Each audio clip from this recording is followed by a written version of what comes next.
School. I have the distinct pleasure of introducing Dr. Stewart Patrick, who is the Senior Fellow and Director of the Program on International Institutions and Global Governance at the Council on Foreign Relations. He's got a new book, The Sovereignty Wars, which is a really important intervention to help us understand that the concept of sovereignty is more multidimensional than we might realize. He's done tremendous work in the past. He has written extensively on weak states in the international system, is one of the leading scholar, think tank, sort of intellectual entrepreneurs working on the concept of global governance, has an award-winning web presentations on global governance that I commend to you. He also served, prior to being at the Council on Foreign Relations, he worked at the Center for Global Development, but prior to that served in the staff of the Secretary of State's Policy Planning Unit from 2002 to 2005. He was a Rhodes Scholar at Oxford, and where is that where you earned your doctorate? Yes, that's right. Okay. And I was a Marshall Scholar, so we both have fond memories of our time in the UK. At any rate, he's going to talk today about his book on the Sovereignty Wars, and take it away. Thank you. Thanks so much. Thank you. I'm impressed with the turnout, and I can only speculate that when people saw the words Patrick and Stewart together, they expected someone quite different. He's the tall, famous, wealthy, handsome one, and I'm the other guy. But thanks for coming to this, and I really appreciate it. And I want to thank Josh. I want to thank Jennifer and Johnson and her colleagues, and also just the Strauss and Clements Centers in general. My friend Will Imboden, who I guess is gallivanting around on sabbatical, allegedly doing some research. He's not here, so sorry about that. The book that I want to talk to you about today, a lot of books, all books are labor, some are hard labor. This one ended up being a lot more of a labor of love, because what's really fascinated me for a long time is the degree to which there is a sensitivity bordering on sort of neuralgia, sometimes paranoia, with respect to American sovereignty. And I've always thought that was sort of ironic, because the United States obviously is the most powerful country the world has ever known, and it's also been the world's premier champion of creating international institutions. So what explains this frequent sense that although sovereignty has this talismanic quality to it, it's sort of as sacred as motherhood and apple pie, there's a sense that in many quarters of American society and in many quarters of American politics that it's somehow at bay or vulnerable. And I think these ideas have only become more and more strong in recent months and years, not least with the election of the man who might be considered the United States' premier sovereigntist, Donald Trump. You know, particularly since 2000, we've seen a lot of things being written by folks like John Bolton, for instance, who writes of the coming war on American sovereignty. Or there's another fellow who's a very nice guy, John Fonte at the Hudson Institute, who wrote a book not long ago called Sovereignty or Submission: Will Americans rule themselves or be ruled by others? Quite a dramatic juxtaposition about these two things. And I think that sovereignty, I want to speak a little bit about the concept of sovereignty and how I address it in the book. And I think the concept of sovereignty is so sensitive, and it has such emotional resonance, because it considers things that Americans consider it concerns things that Americans consider self-righteous. Not self-righteous, but consider sacred. And if you think about sovereignty, it connotes really three things in American political discourse. One of them is, if you think about it in terms of a triangle, which is the only mental diagram I will leave you with. If you think of a triangle, sovereignty has at least three components in the way that it's talked about in the United States. One of them is authority.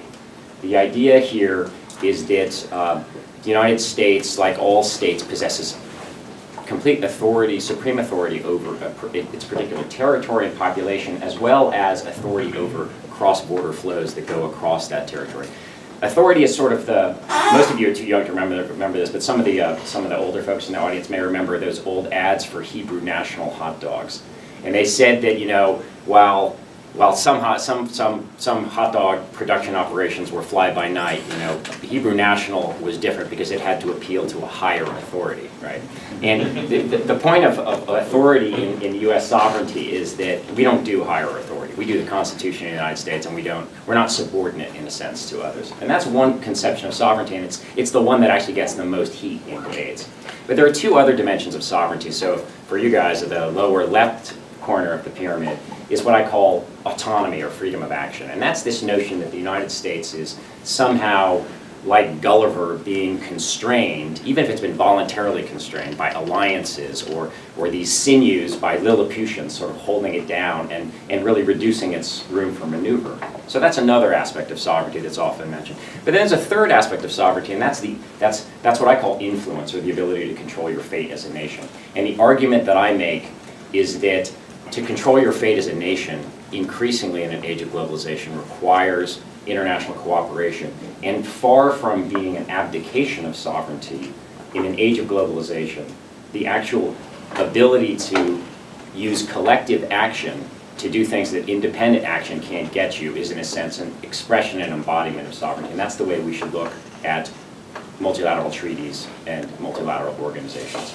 So I say that there's, I'll get to the misconception that I have. But given its emotional resonance, sovereignty is often hijacked, easily hijacked by political opportunists and even demagogues who try to short-circuit more sober-minded assessments about whether this or that particular initiative or agreement actually gets you into trouble in the sovereignty sense.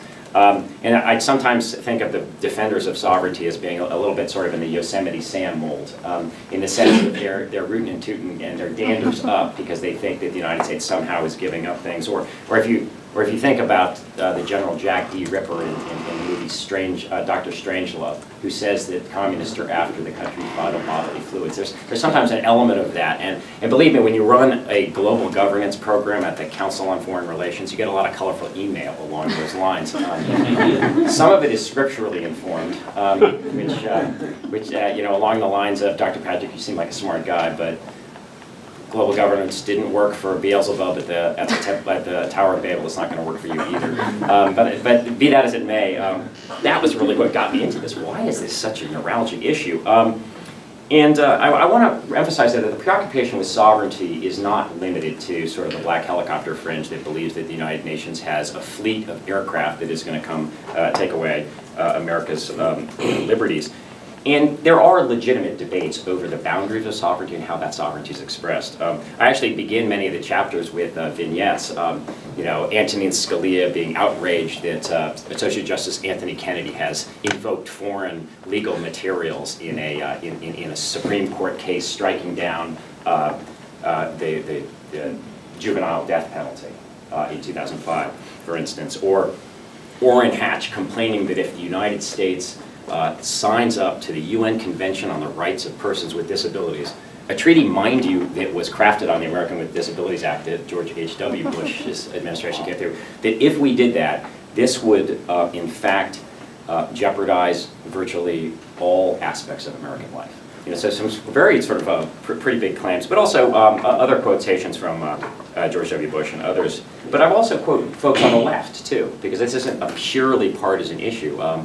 The chapter that I have on globalization has Elizabeth Warren in high dudgeon because some provisions of the investor-state dispute resolution mechanism in the Trans-Pacific Partnership are just total infringements on American sovereignty. They would take judicial proceedings that should be taking place under the U.S. Constitution of the United States and hand them to some arbitrary group of international tribunal composed for review of high-paid corporate lawyers. So there's a lot of meat here, and I have to say that those who talk about the dangers to American sovereignty are a little bit like the devil in Paradise Lost.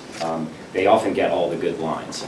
They generate really, really good copy. But what I try to do is paint in a little bit more gray and nuance than the primary colors that they're often painting in.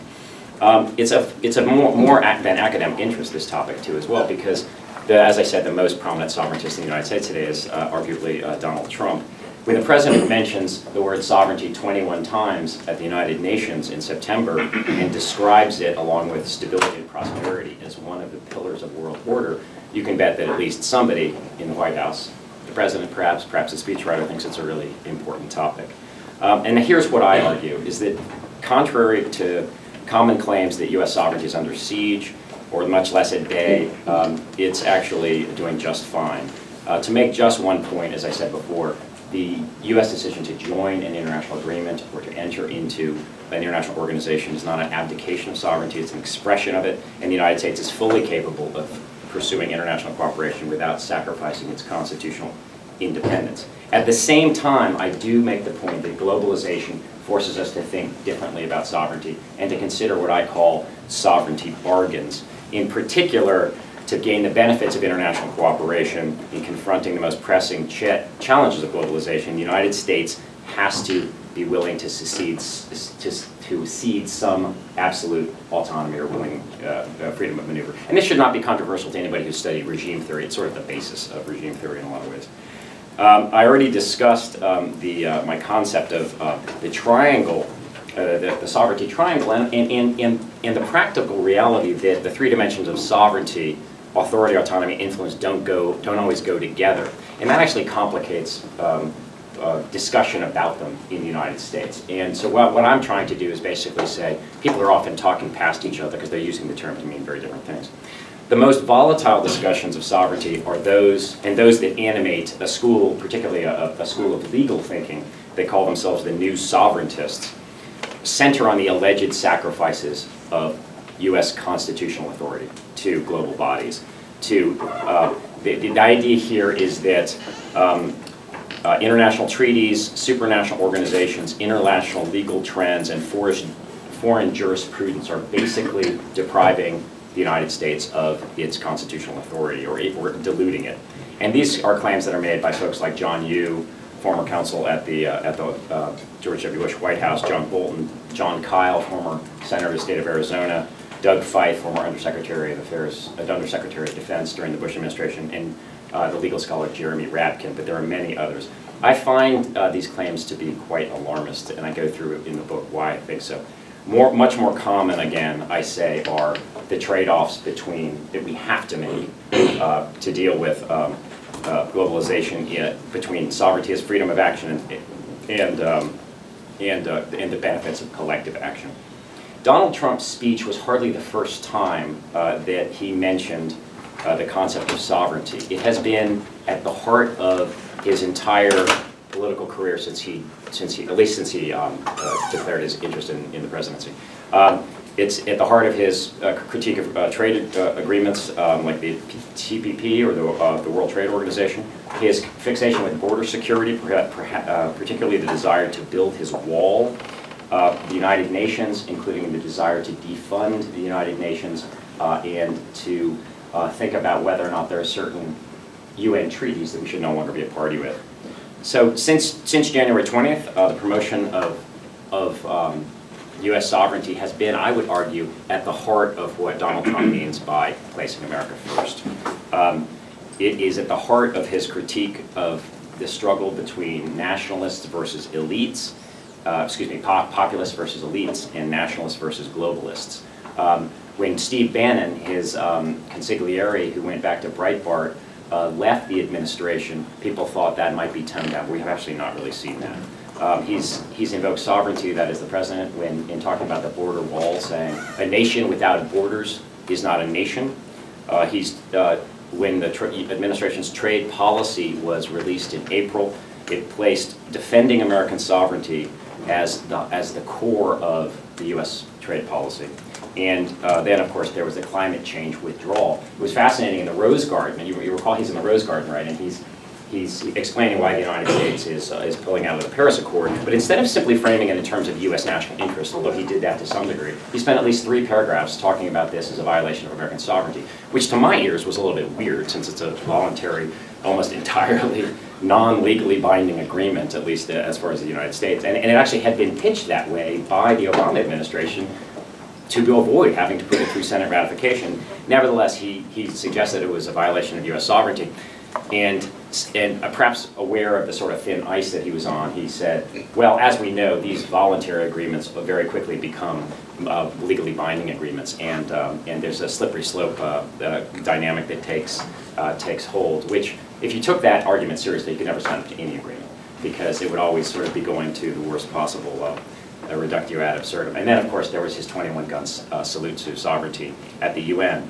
Now, the point I try to make in the book, and this is from the earliest pages, is that the preoccupation with American sovereignty is evergreen. It has been there at the start of the Republic, when Hamilton, Adams, Jefferson, and others debated how sovereignty of the people, the United States being the first republic founded on the principle of popular sovereignty. That is, that sovereignty does not reside in the king or the dynasty or even some nebulous body politic. How should it be expressed? And that made the United States a very different country than any that had ever gone before. I actually begin the book with a famous debate, or famous at the time. At the time it was described as the most anticipated debate in 50 years since the Lincoln-Douglas debates, but most people haven't heard about it these days. It's a debate between Senator Henry Cabot Lodge and the president of Harvard University, A. Lawrence Lowell, two Boston Brahmins basically squaring off at the Boston Symphony Hall in March of 1919.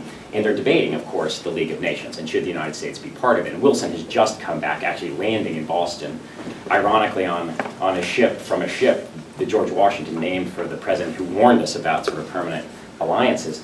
And these guys are squaring off. 75,000 people applied for tickets. Less than 3,000 got in.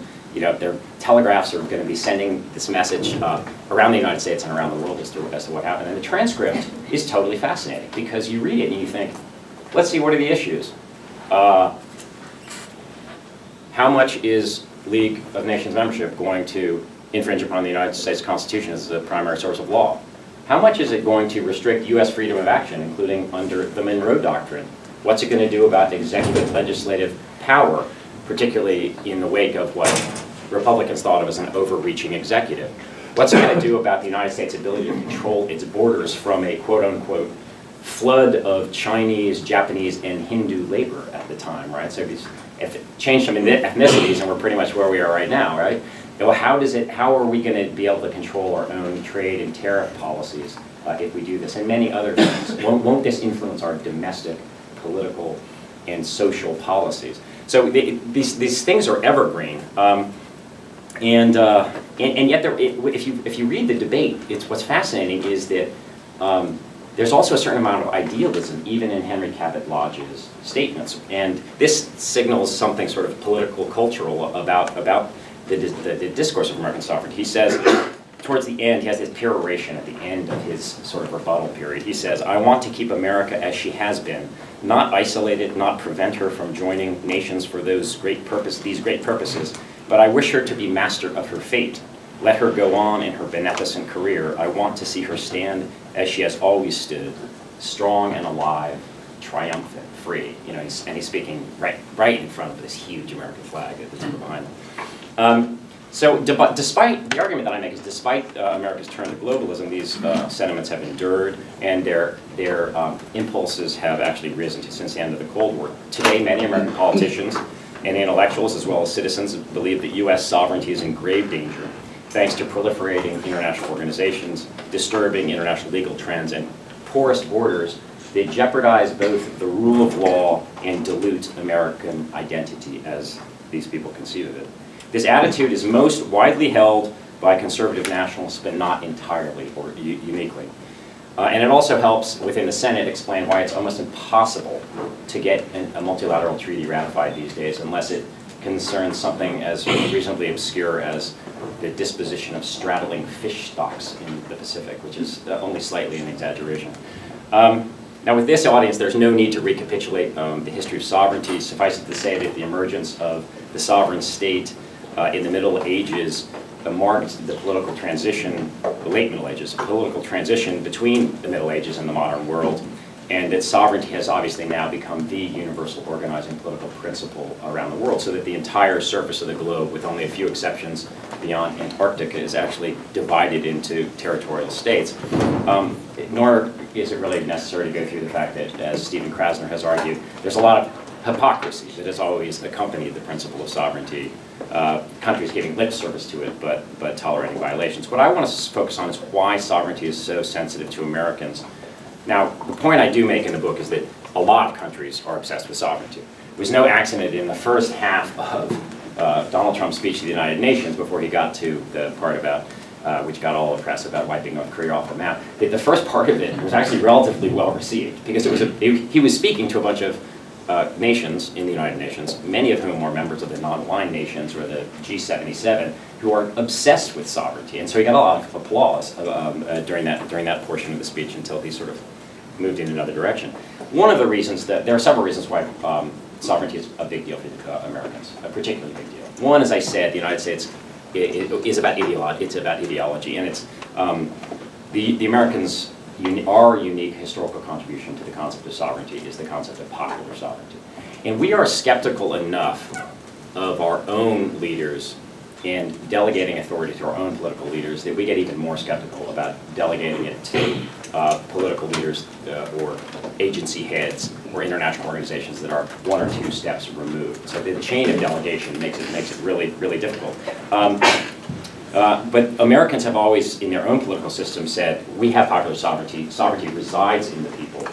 And this is a government of the people, for the people, and by the people, right? As Lincoln said at Gettysburg. But the idea, as the historian Gordon Wood has said, is that sovereignty is always delegated, but always on recallable loan, right? You can throw the bums out, if they don't perform to your satisfaction. It's harder to do that at the international level, and I think that makes U.S. Really sensitive. Another ingredient is American exceptionalism, and here I think that it's been said, almost becoming a cliche, that since the founding of the Republic, there's been a conception of the United States has a unique global destiny, a special providence, if you will. Now, expressions of that exceptionalism have varied. Sometimes we're simply the city on a hill, the model for other nations that goes not abroad for seeking monsters to destroy, in the words of John Quincy Adams, but other times we are a redeemer nation with mixed results, launching crusades around the world to make the world safe for democracy, etc.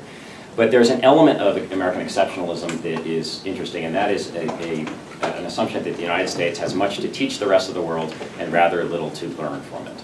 And that helps account for a certain amount of exemptionalism, particularly when it comes to not only and not for this only reason when it comes to UN human rights conventions. At the level of domestic institutions, there's a third factor, and that is the fact that the separation of powers makes it extremely difficult for the United States to make credible commitments to multilateralism, because what the executive says, particularly when it comes to treaties, what the executive says does not bind the United States, as has been noted many times by foreign interlocutors. And even the principles of federalism, too, increasingly are coming into play because of the 10th Amendment, which reserves powers to the states and, of course, to the people. And there are many new international agreements that actually intrude very deeply into what states consider their own knitting. Add to this the role of geopolitics. I mean, obviously, since the United States declared its independence, it's gone from maybe 2.5 million people scattered alongside the eastern littoral of the continent to the most powerful country the world's ever known. And that has had ambiguous implications for U.S. sovereignty and its willingness to engage in international cooperation. The question is, how do you reconcile your desire to, in a sense, insulate your political culture and political institutions from an alien world that might corrupt them, but on the other hand, you have unparalleled opportunities to actually reshape the way the world is. And it also gives, this tremendous power has given the United States what many have referred to as a custodial role, notwithstanding the fact that there are 5 permanent members of the Security Council. The reality is that the United States, in this view, remains the ultimate guarantor of world order, and as such should be exempt from certain obligations binding on others for the interest of the system. So all of these 4 factors now have collided with the realities of turbocharged globalization. The accelerating velocity and swelling volume of international transactions, as well as expanding cross-border threats and externalities, from proliferation of WMD to terrorism to financial instability, pandemic, disease to climate change, you name it. They require even the most powerful nation in the world to curtail some of its sovereign autonomy, but only rarely its sovereign authority, to exert sovereign influence, much less resolve these problems.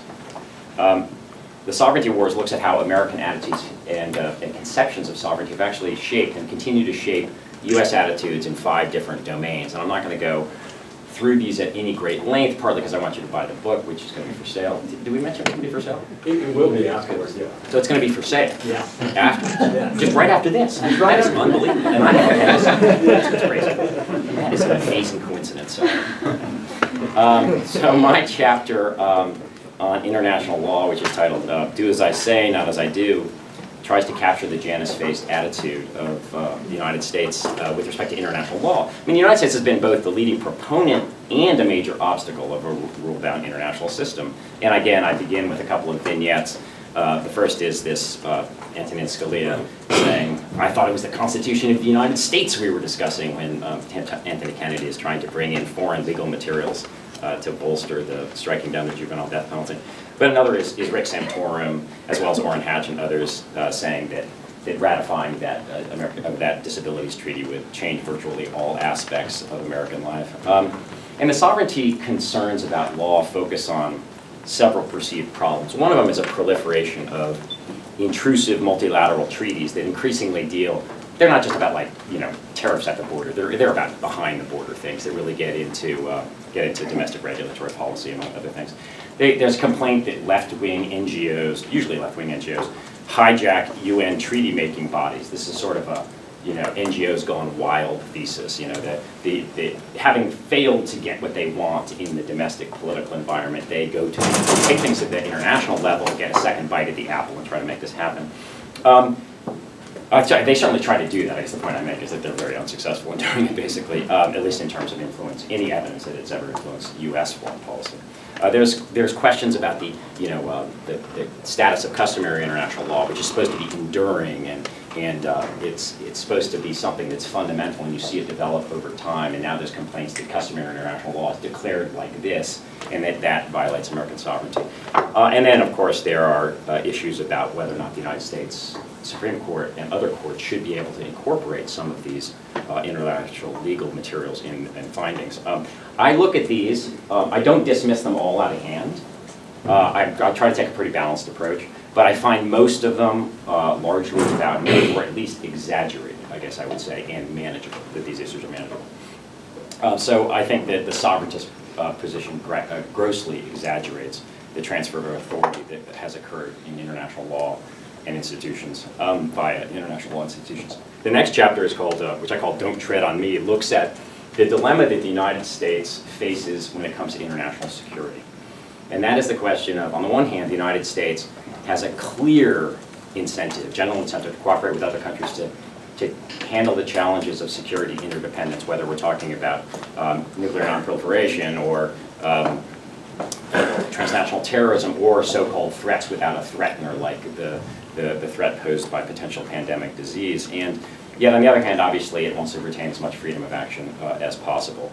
And it actually begins with the vignette of John Kerry debating George W. Bush in the first presidential debate of 2004 in Coral Gables, Florida, where John Kerry says the problem with the invasion of Iraq was not just that it was a mess, it was that it didn't pass the test. It didn't pass the global test, right? Immediately, George W. Bush, being a pretty smart guy, notices immediately the gaffe that Kerry has just committed in a domestic political context. He's like, global test? You mean it has to have some UN global test? He says, my global test is, does it defend the security and well-being of Americans? That's my global test. And so immediately, Kerry's on his back feet, and for the next week he tries to walk that back. But it's an example of where there is this disjunction between what the formal rules are, right? I mean, it is against the law internationally to actually go to war for reasons of non-self-defense under the UN Charter. And yet, the argument that I make is sort of a complicated argument that yes, it's against the law, but sometimes you got to do it. I'm not going to go back and relitigate whether that was the time to do it, but that there are, that given U.S. guarantor role, that sort of freedom of action probably, you never want to sacrifice that entirely. However, I do say that when it comes to other security threats, including different treaties dealing with weapons of mass destruction or different arrangements, the United States is already quite pregnant when it comes to having ceded quite a bit of autonomy and occasionally even authority when it comes to maintaining global security. You see this in the Chemical Weapons Convention, for instance. It's a really wild treaty. It's very binding. In theory, the United States has accepted the right of any of the parties to CWC to demand instantaneous or snap inspections of basically any facility that might be creating chemical weapons, or that it suspects of creating chemical weapons. Moreover, the findings of the Organization for the Prohibition of Chemical Weapons are not subject to appeal, right? So that's a very intense thing, but we've done it because we believe this is a sovereignty bargain. We believe that because we have renounced these weapons, that we are willing to basically say we're not going to produce them anymore, and we're going to allow a reciprocal level of analysis and investigation because this is in our national interest. So this is an example of one. Another one, which a lot of people don't know about, is this thing called the Container Security Initiative. Now this is a more informal arrangement among maybe a couple of dozen, there may be more now, but a couple of dozen international governments, and basically it allows only about 3 or 4% maybe of shipping containers through which the vast majority of trade travels, 90% by sea, are actually investigated and explored to make sure that they're not carrying contraband or that they don't have explosive devices, much less a nuclear weapon in them, right? And so to try to improve the odds, these countries have decided that they're going to cooperatively have an inspection regime to check out at least a certain percentage of these containers. And that entails the United States having its customs officers in Rotterdam and Yokohama and Singapore. What's less well known is that there are Japanese customs inspectors walking the port of Long Beach and Canadians walking the port of Seattle. I'm not sure that I even want to advertise that, because I think some people would think that was a crazy abdication of sovereignty in some ways. But it is again a limited concession to this. And I also argue that when it comes to the global commons, maritime domain, outer space, cyberspace, areas where the United States has had a first mover advantage, but where it's getting congested and competitive, the United States is going to have to go into other sovereignty bargains, as well as in areas of emerging technology, like artificial intelligence, say, and other things. In the global economic front, I mean, again, so far I've sort of focused on the fact that it's largely been on the right that most of these criticisms have been coming. What's interesting is on the global economic front, at least traditionally, these sorts of complaints have come from the left in the United States. What's wild about the Trump election and the Trump phenomenon and the Trump Republican Party, if I can call it that, I know there's a civil war going on within it still, is the degree to which there's been a total transformation or a huge transformation in the attitudes about globalization on the part of the Republican electorate. If you recall in 1992, Pitchfork Pat Buchanan, right, was sort of storming the barricades of globalization, and he only got about 20% of the vote in the Republican primary, probably at his height. And now his intellectual heir, one can use that sort of formulation with respect to our current presidents, is in the White House. So you have this wild transformation of the Republican Party, and although the elites are not necessarily aligned as well in either of those two parties. But I examine two major complaints about international trade. One of them is that international institutions like the World Trade Organization and others have basically forced dislocation and on the United States, and that we are at mercy of these institutions. And the argument that I make is that may be true or more true for very poor or very weak countries.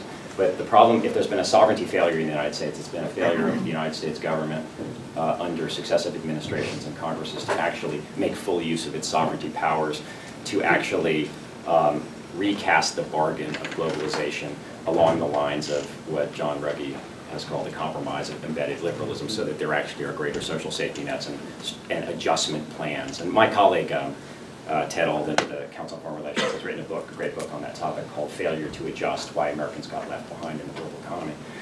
The other thing that I take on is this notion that the WTO is a major infringement on American sovereignty. You didn't actually see that for a long time in the Republican Party, although you saw it in the Democratic Party, like Ralph Nader and others were totally criticizing when we signed up to the WTO.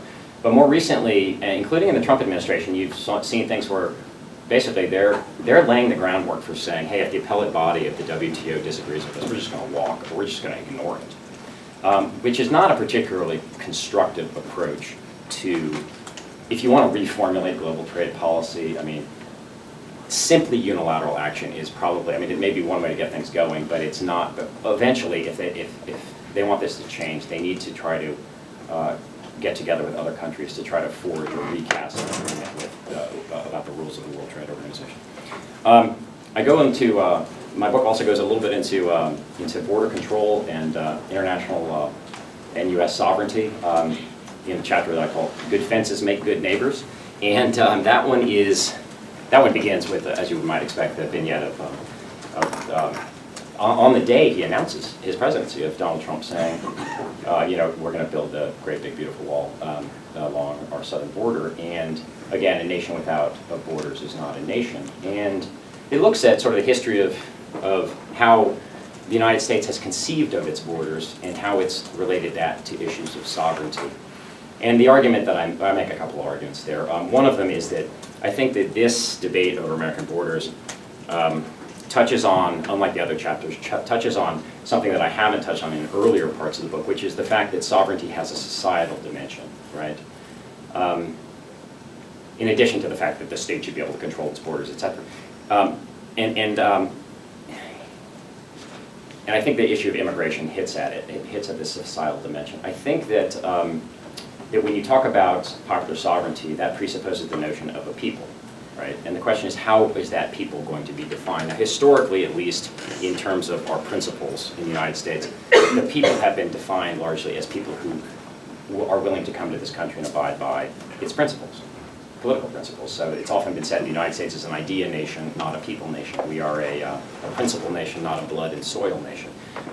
The reality has always been a little more complex than that, obviously, right? I mean, since the Constitution, when only certain people were considered full people, property owning rights, basically. So what I suggest over time is that there have been, obviously, there are recurrent debates in the sense of who's an American and who should be an American. And I think that in addition to issues of security and crime and employment, and what massive uncontrolled immigration does for that. And I don't dispute that all those things are very important.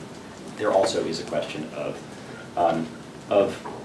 can a sovereign nation remain sovereign in the societal sense when it's being asked to assimilate a huge number of people from particularly a huge number of people speaking a different language from often the same country. And so I think that, you know, I try to frame the U.S.-Mexico relationship in that. At the same time, I suggest that if there's going to be a sovereignty bargain, there's going to have to be a couple of things that happen, and that sovereignty bargain will probably be with Mexico and some of our other Central American neighbors. But one of them is going to have to be, in addition to sort of a path to regularization, there's going to have to be some sort of acknowledgement that, which there has not been so far, of the economic incentives that we have, that is we, the business owners, the agriculturalists, the fast food employers, et cetera, to actually have that source of unskilled, very inexpensive labor, and the economic incentives for those living in Mexico and other places to actually continue. Because I don't think, the argument that I make, basically, it's not an original argument, is that a wall by itself is not exactly a guaranteed winner in terms of being able to stem these flows. The last chapter of the book that I talk about is called, Don't Tread on Me, the United States and International Organizations. And I actually begin with a vignette of Boris Johnson right before Brexit, right? And he is just going crazy because Barack Obama has just inserted himself into the Brexit debate, saying this would be a terrible, we all love our sovereignty, but, you really should stay in the European Union. And he says he considered it the height of hypocrisy, exorbitant hypocrisy for Obama to make this claim because, frankly, Brits had accepted infringements on their sovereignty that Americans would never have contemplated. And the argument that I make is that on that point, he was right, if diplomatic. And I point out, and that chapter is largely about the United Nations, but it talks about how small the United Nations is compared to popular belief or widespread belief in terms of, the regular budget of the United Nations is only slightly larger than the annual advertising budget of the National Rifle Association or of the budget of the New York City Police Department. And of course, it'll be about quadruple that if you add in all peacekeeping and all voluntary contributions to the United Nations. And yes, I'm not a Pollyannish person when it comes to the performance or transparency or accountability of the United Nations. And I do point out that there are a couple of things. Again, the problem of delegation I discussed before, but then also the problem of pooling of sovereignty. Not only are you delegating things to some secretariat, but you're also then in the governing boards of all these international organizations. The U.S. isn't the only one calling the shots. And that's particularly the case in universal membership organizations. So these are destined to be deeply frustrating for a country that wants to express its popular sovereignty in these. But I talk about different ways that we can sort of get around that. I am going to stop now, but I just want to leave you with my bottom line is that there is both less and more at stake in the sovereignty debate than often discussed. There is less at stake because America's constitutional authority to supranational organizations of some sort of like global European Union are just not on the cards. There is more at stake in the sovereignty debate in that we do have to make trade-offs, I think. And it doesn't mean you make a trade-off in the same direction every time. You have to weigh the costs and benefits. But between this notional freedom of action where we have sort of unlimited ability to pursue particular courses, and then the reality that that's not going to get us very far in many cases, and some form of collective action, sometimes frustrating, sometimes we won't get all we want, is really the way to go to influence our destiny as a nation. So that's basically the moral thesis of the book. So I'm happy to take questions.